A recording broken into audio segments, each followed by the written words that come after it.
안녕하십니까? 자, 이번에는 여러분들이 앞에 첫 시간에 이어서 이번에는 이제 이론 첫 시간으로, 이론 시간으로 본격적으로 들어가 보도록 하겠습니다. 여러분들이 이제 육경을 공부하셨던 분들은 경찰이라고 하는 개념에 대해서 익숙하실 수 있습니다. 그러나 처음으로 해경 준비하시는 분들은 이 경찰이 도대체 뭐지? 라고 하는 이 생각을 하시게 될 겁니다. 이번 시간에 이제 경찰의 개념에 대해 소개를 할 시간입니다. 여러분들 아까 말씀드렸다시피 테마본으로 제가 이제 진행을 한다 그랬죠. 그래서 1번 테마부터 해가지고 대륙법계 국가의 경찰 개념 형성 변천 이 부분이 이제 1번 테마죠. 쭉 넘기다 보면 이제 5번 테마에 경찰 개념의 구분이라고 하는 게 있어요. 형식적 의미의 경찰과 실적 의미의 경찰이라고 하는 내용이 서로 비교가 되는데 이 부분을 제가 먼저 소개를 할 거예요. 형식 의미의 경찰과 실적 의미의 경찰을 먼저 소개해드린 다음에 앞부분에 나와 있는 테마 1, 2, 3번을 나중에 소개를 제가 드릴 겁니다. 그래서 이런 식으로 연결이 될 거기 때문에 여러분들이 공부를 할 때는 그런 흐름이다라고 하는 것을 알아두시고, 제가 먼저 이제 판서를 좀 할 거예요. 판서를 하고 여러분들에게 이제 기본적인 내용을 소개해드린 다음에 여러분들이 책에다가 다시 한번 제가 체크를 또 한번 해보도록 그렇게 하겠습니다. 여러분들에게 소개가 되는 이 교재 내용은요, 2018년, 9년 그리고 2020년까지 이제 승진 시험 문제, 기출 문제가 표시가 돼 있어요. 이것도 이제 해양 경찰 쪽 승진 시험 문제가 기출 문제 표시가 돼 있고요. 그리고 이제 경감부 시험도 이미 2번 봤죠. 그것도 표시가 돼 있고요. 그리고 순경도 몇 번 보셨죠. 순경 시험 문제, 해경 순경 시험 문제도 표시가 돼 있어요. 그리고 2020년도에 치루어진 육경 승진 시험 문제도 이 안에 표시가 좀 돼 있어요. 그래서 이런 것들이 표시가 돼 있기 때문에 여러분들이 제일 첫 번째 보시게 되면 5번 테마에 보면 경찰 개념의 구분이라고 하는 내용이 있죠. 그 내용 가만 들여다보시면 형식적 의미의 경찰과 실적 의미의 경찰의 의 부분 양쪽에 2020년도 이 실종 경감, 이거는 육경이에요. 육경일 때는 아무 말이 없어요. 근데 해경일 때는 해경 혹은 해양이라고 표시가 돼 있을 겁니다. 그렇게 생각하시면 되는데, 실질적 의미의 경찰 개념에 보시면 기출설문 이래가지고 2019년도 해경 간부 해양경찰학개론 10번 설문이 지금 거기 포함이 돼 있죠. 이런 형태로 기출설문이 직접 소개가 되거나 아니면 기출문제 포인트이면 밑줄이 그어져 있을 거예요. 이런 형태로 돼 있습니다. 제 교재는 이제 이런 형태로 기출문제 포인트가 들어있기 때문에 여러분들이 공부를 하실 때 이 부분이 시험 문제가 이렇게 나왔구나. 그런데 이게 맞는 설문이고 이게 틀린 설문이구나. 그 이유가 뭘까? 위아래를 비교해 보면 위에는 포인트가 이렇게 돼 있는데 밑에는 이렇게 써져 있어서 이런 부분에 차이가 있기 때문에 이건 틀린 거구나. 이렇게 찾아가실 수 있게끔 진행이 돼 있어요. 이런 것들을 여러분들이 확인을 하실 수 있을 겁니다. 자, 그러면 여기다 이제 소개를 제가 잠깐 해보죠. 제일 첫 번에 여러분들이 이제 강의를 해야 될 내용은 형식적 의미의 경찰과 실질적 의미의 경찰이에요. 원래 강의를 할 때는 실질적 의미의 경찰 개념을 바로 소개를 해드리지 않는데, 여기서는 지금 칠판이 그렇게 넓지 않기 때문에 이제 바로 소개를 하고 그 다음에 실질적 의미 경찰 개념이 왜 그렇게 만들어져 있는지에 대해서 제가 소개를 또 할 겁니다. 그 부분을 여러분들이 일단 생각을 해 주셔야 됩니다. 자, 먼저 형식적 의미의 경찰입니다. 형식적 의미의 경찰이고요. 그 다음에 여기서 이제 실질적 의미의 경찰입니다. 실질적 의미의 경찰이다. 이렇게 둘로 구분이 되어져 있습니다. 일단 형식적 의미의 경찰이라고 할 때 개념 요소가 있어요. 개념의 포인트가 되는 게 있습니다. 그게 두 가지 포인트를 갖고 있는데요. 개념 요소 첫 번째는 실정법상 근거가 있어야 돼요. 실정법에 근거가 있어야 된다. 실정법상 법의 근거가 있어야 되고요. 그 다음 두 번째는 보통경찰기관이 행하는 것이어야 돼요. 보통경찰기관이 행하셔야 됩니다. 우리가 통상적으로 말하는 실정법이라고 하는 것은 헌법법률 명령 조례 규칙이라고 하는 거예요. 그죠? 이게 이제 실정법이에요. 쉽게 말하면 법의 근거가 있어야 된다. 이런 의미고요. 그 다음 보통경찰기관이다라고 생각합니다. 이 보통경찰기관은 경찰청하고 해양경찰청 생각하시면 돼요. 여기서는 그렇게 돼 있어요. 그래서 일단 뒤에 이 보통경찰기관이라는 이 말은 해양경찰행정법 개념입니다. 즉 경찰행정법 개념인데 여기서 소개를 다 바로 해버릴 수는 없기 때문에 여기서는 이해 편의상 경찰청 내지는 해양경찰청 이렇게 생각하시면 돼요. 그리고 여기에 이제 실정법의 근거를 둬야 됩니다라고 했습니다. 이렇게 두 가지의 개념 요소를 갖추게 되면 그 어떤 행위든 간에 경찰의 개념에 속한다. 이렇게 보는 것이 형식적 의미의 경찰이다. 이렇게 생각하시면 돼요. 자, 그럼 보겠습니다. 여기서 이제 실정법 사항이라고 했어요. 실정법. 그래서 방금 전에 헌법법률 명령 조례 규칙과 같은 데에 근거가 있어야 됩니다. 이렇게 말씀을 드렸죠. 바로 이 실정법의 근거를 둬야 된다라고 했기 때문에 그 실정법의 내용이 각 국가마다 실정법의 조문이 경찰과 관련된 실정법 조문이 같을까요? 다를까요? 다르겠죠. 각 국가마다 경찰법 내용이 똑같이 돼 있지는 않잖아요. 영국의 경찰법, 미국의 경찰법, 일본의 경찰법, 우리나라 경찰법은 다 달라요. 지금 현재. 그죠? 그렇기 때문에 국가마다 차이가 있습니다. 그다음 또 하나 보죠. 시대마다 차이가 있냐라는 거예요. 지금 현재 우리가 살고 있는 이 시대는 2020년대입니다. 그죠? 2020년대 살고 있는데 지금 여러분들이 지금 강의를 듣고 있는 그 장소에서 조선시대, 고려시대, 삼국시대, 그 이전에 고선시대, 고조선시대에 해양경찰과 관련된 조문들은 전부 다 같았을까요? 같았을까요? 다 달랐겠죠. 그렇기 때문에 결과적으로 형식적 의미의 경찰 개념은 국가마다 혹은 시대마다 다르다, 같다? 다르다라고 하는 거예요. 그래서 국가 그리고 시대에 따라 상이하다 이렇게 보시면 됩니다. 상이하다, 다르다 이런 의미죠. 자, 이렇게 되시면 돼요. 여러분들이 왜 이 문장이 맞는 설문인지를 생각하셔야 돼요. 왜 국가나 시대마다 이 형식적 의미의 경찰의 개념은 다르다고 할까? 바로 이런 이유가 있었습니다. 그 다음 또 있습니다. 보통 경찰기관인 경찰청과 해양경찰청에서 하는 일이면 실정법의 근거만 있으면 전부 다 무슨 경찰 개념이다? 형식적 의미의 경찰 개념에 속한다. 이렇게 제가 말씀을 드렸어요. 맞죠? 그래서 이 보통 경찰기관이 하느냐 안 하느냐가 달려 있어요. 일반 행정기관이 하면 안 돼요. 보통 경찰기관이 꼭 해야 돼요. 즉 경찰청이나 해양경찰청에서 해야 된다라는 거예요. 자, 그렇기 때문에 이 형식적 의미의 경찰 개념이라고 하는 것은 조직 중심의 개념일까요? 아니면 작용이나 혹은 성질 혹은 역할과 관련된 부분이 포인트일까요? 어느 쪽이 됩니까? 말 그대로 경찰청이나 해양경찰청이라고 하는 보통 경찰기관이 행하면 경찰의 개념에 속하지만 그러지 않으면 안 속하는 거예요. 결과적으로 누가 하느냐가 중요한 거예요. 어떤 조직이 하느냐가 중요한 겁니다. 그래서 이건 조직 중심의 개념인 것이지 작용이나 성질 중심의 개념이 아니다라고 여러분들이 보셔야 돼요. 바로 결과적으로 이 포인트가 여기에 있어요. 즉 형식적 의미의 경찰 개념이라고 하는 것은 보시다시피 시대와 혹은 국가에 따라서 다르다라는 점. 이게 첫 번째 포인트죠. 그 다음에 조직 중심의 개념이지 작용 중심의 개념이 아니다라는 점이에요. 이게 시험 문제에서는 굉장히 중요한 포인트입니다. 그 다음 그렇기 때문에 결과적으로 경찰이나 해양경찰에서 실제로 그 조직의 일을 하다가 어차피 법 집행을 해야 되기 때문에 이런 일들은 경찰에 해당이 된다. 이렇게 개념 정의를 한 것을 형식적 의미의 경찰이라고 해요. 그러면 이거는 학자들에 의해서 정립이 된 걸까요? 아니면 경찰청이나 해양경찰청에 있는 현직들, 즉 실무를 하시는 분들에 의해서 정립된 걸까요? 전자, 후자? 후자죠. 이거는 실무적으로 정립이 되었다. 실무상 정립된 개념이다. 이렇게 생각하시면 돼요. 실무상 만들어진 개념이라는 거예요. 그렇죠?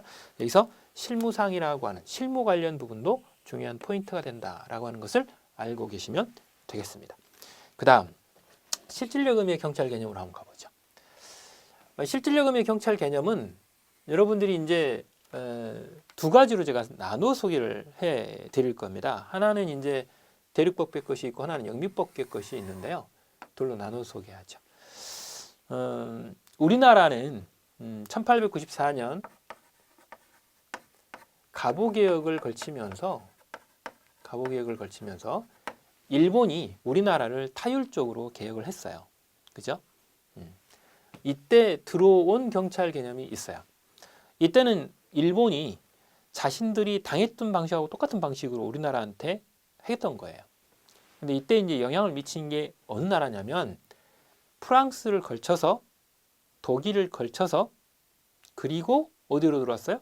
일본으로 해서 우리나라에 들어온 거예요. 결과적으로 프랑스, 독일의 개념이 우리나라에 제일 처음에 들어온 거예요. 그게 대륙법계인가요? 영미법계인가요? 그거는 우리가 대륙법계라고 표현을 해요. 대륙법계의 경찰 개념이 우리나라에게 들어왔던 거예요. 이때 대륙법계는 들어온 순서가 프랑스를 거쳐서 독일을 걸쳐서 일본을 걸쳐서 한국으로 들어왔다 이렇게 생각하시면 돼요. 그래서 결국에는 한국에 이렇게 왔어요. 그게 이제 갑오개혁인 거예요. 일본이 우리나라한테 했던. 자, 이렇게 들어온 개념이 있고요. 그 다음에는 이제 또 하나의 흐름이 있어요. 또 하나의 흐름은 영미법계가 있어요. 영미법계가 있습니다. 영미법계가 있다. 영미법계는 당연히 뭐예요? 영국과 미국의 흐름을 받은 이 경찰학개론의 경찰의 개념이 있더라는 거예요. 이렇게 돼 있죠. 근데 이거는 언제 우리나라에 영향을 미치느냐? 1945년 광복을 맺고 그 다음에 바로 우리가 미 군정기로 들어가게 되죠. 바로 이 미 군정기로 들어가면서 우리나라에 영향을 미치게 됩니다. 그래서 우리나라에서는 대륙법계 형태의 경찰의 개념을 전통적 경찰 개념이다. 이렇게 우리가 소개를 해요. 전통적 경찰 개념이고 영미법계의 흐름을 현대적 경찰 개념이다. 이렇게 우리가 소개를 해요. 현대적 경찰 개념이다. 이렇게 소개를 합니다. 양자가 구분이 되죠. 근데 오늘날에는 그럼 어떻게 되어 있습니까? 지금 오늘날에는요, 두 개가 믹서가 되어 있는 형태로 가려고 해요. 가려고 하는데 여기서 이제 제가 소개해 드릴 것은 대륙법계의 경찰 개념이 전통적 경찰 개념이다 보니까 오늘날 실질적인 경찰 개념을 소개를 할 때는 대륙법계의 개념으로 일반적으로 소개를 하고 영미법계의 개념은 비교 대상으로 우리가 소개를 하는 그런 형태예요. 그걸 여러분들이 아셔야 돼요. 자, 그런데 대륙법계의 경찰 개념이든 영미법계의 경찰 개념이든 간에 여기도 개념 요소라고 하는 게 네 가지가 있어요. 여러분들 교재에서는 그렇게 안 돼 있습니다. 그런데 교재 체크를 할 때 제가 그 부분 지적을 해드릴 거고 여기를 보고 나서 교재를 딱 보면 아 이게 융합이 된 단어구나 아시게 돼요. 자 보죠. 첫 번째는 목적이 있어요. 목적. 왜 경찰이라고 하는 걸 우리가 만들어야 되나라는 거죠. 목적. 그 다음 두 번째는 권력의 기초가 있어요. 권력의 기초가 서로 조금 달라요. 즉 결과적으로 이 경찰권이라고 하는 것이 어느 권력의 베이스를 두고 있느냐라고 하는 것이 조금 달라요. 그 다음 이 권력을 발동하는 대상이 조금 달라요. 대상. 누구를 대상으로 경찰이 경찰권을 행사하느냐라고 하는 게 조금 다르고요. 그 다음 세 번째로는 수단이 조금 달라요. 수단이 조금 다릅니다. 그래서 어떤 수단을 행사할 것이냐라고 하는 부분이 다르더라라고 하는 거예요. 자 그러면 목적을 한번 보겠습니다. 대륙법계에서는 경찰 개념을 뭘로 받느냐? 제일 첫 번째는 사회 공공의 안녕과 질서 유지라고 하는 것을 목적으로 삼습니다. 사회 공공의 안녕과 질서 유지를 위하여 이렇게 돼 있어요. 일반적으로 이제 말 그대로 사회 자체가 질서 있고 평온한 상태를 유지하고자 하는 그게 바로 목적이었던 것이죠. 자, 그리고 이제 권력의 기초는 어디에 있습니까? 이 용어 자체가 조금 이따 제가 소개를 세부적으로 할 텐데 여기서 일단 소개를 하면 이렇습니다. 일반 통치권에 근거한다. 일반 통치권에 근거합니다. 여기서 일단 중요한 단어는 통치라는 단어예요. 통치. 통치는 어떻게 하는 거죠?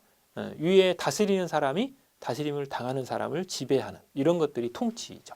바로 일반 통치권의 근거를 둔 것이 바로 경찰권이었다라고 보는 거예요. 권력 기초가 통치권에 있어요. 즉 왕이 밑에 있는 백성을 다스리듯이라고 하는 그 왕이 다스린 안에 통치권이 경찰권이 들어있었다라고 하는 거죠. 그 다음 대상은 누구냐? 여기 앞에 일반이라는 글자가 들어있죠. 일반이라는 글자, 일반 통치권 그랬는데 이게 지금 누구를 가리키냐면 일반 국민들을 가리켜요. 일반 국민을 대상으로 합니다. 일반 국민. 쉽게 말하면 서민을 대상으로 한다. 이렇게 생각하시면 됩니다. 그 다음 그 수단은 어떤 수단을 사용하느냐. 이때 통치라는 단어가 상당히 좀 괴로운 단어인데요. 다스리는 사람이 다스림을 당하는 사람을 지배하는 거죠. 지배를 할 때 서비스 하나요? 주로? 아니잖아요. 어떻게 하죠? 명령하고 강제하고 이런 강압적인 태도를 취하는 것이 일반적입니다. 그래서 수단도 바로 그런 형태였던 것이죠. 그래서 명령, 강제하는 권력적 수단을 주로 사용합니다. 혹은 권력적 작용 이렇게 소개하죠. 서비스를 주로 하는 게 통치가 아니잖아요. 그죠? 그러다 보니까 주로 이렇게 명령 강제하고 권력적인 태도를 주로 사용을 했던 것이 일반적이에요. 따라서 이렇게 지금 흘러가는 게 대륙법계의 실질적 의미의 경찰 개념이에요. 이걸 쭉 나눠서 읽으시기만 하면 돼요. 사회 공공의 안녕과 질서 유지를 위하여 일반 통치권의 근거를 두고 일반 국민에게 명령 강제하는 권력적 작용. 이런 것을 우리는 뭐라고 한다? 실질적 의미의 경찰 개념이라고 한다. 자, 이거 읽어드리는 것 자체가 별표가 3개짜리예요. 이 대륙법계에서는 이 부분의 경찰 개념이 굉장히 중요해요. 굉장히 중요합니다. 근데 문제는 이런 대륙법계의 이 개념이 도대체 어느 나라에서 정립이 된 것일까? 우리나라에 들어올 때 이 지금 쭉 순서를 써드렸는데 이 중에 아주 지대하게 공헌을 한 나라가 있어요. 물론 프랑스 것도 물론 있지만 우리나라 이 개념이 들어올 때는 경찰행정법 개념이 들어왔는데 그 행정법이 어느 나라 행정법이 주로 크게 영향을 많이 미치냐면 이 개념을 만들 때 독일 것이 영향을 많이 미쳐요. 그래서 이 실질적 의미의 경찰 개념의 사회 공공의 안녕과 질서 유지를 위하여 일반 통치권의 근거를 두고 일반 국민에게 명령을 강제하는 권력적 작용을 실질적 의미의 경찰 개념이라고 한다라고 하는 이 개념은 독일 행정법의 영향이 많습니다. 독일 행정법학의 기여도가 크더라. 이것도 기출문제죠. 이거 프랑스 거 아니에요. 조심하셔야 돼요. 프랑스에서 영향을 미쳤지만 우리나라에 들어올 때는 독일에서 만들어진 행정법 개념이 이렇게 만들어지게끔 도입이 된 거예요. 도입이 된 겁니다. 그래서 독일 행정법 개념에 의해서 정립이 되었다. 그 다음 이게 왼쪽에 나와 있는 이 형식적 의미의 경찰 개념은 실무상 정립된 개념이라고 그랬죠. 실무자들, 즉 경찰청이나 해양경찰청의 경찰 일을 하고 계시는 현직 분들에 의해서 정립이 된 게 바로 이거예요. 어차피 그분들은 맡고 있는 법을 집행하셔야 될 분들이기 때문에 만들어 놓은 게 이건데 실질적 의미의 경찰 개념이라고 하는 것은 보시다시피 독일 행정법학에서 지대한 영향을 미쳐가지고 우리나라에 정립된 게 바로 이 개념이거든요.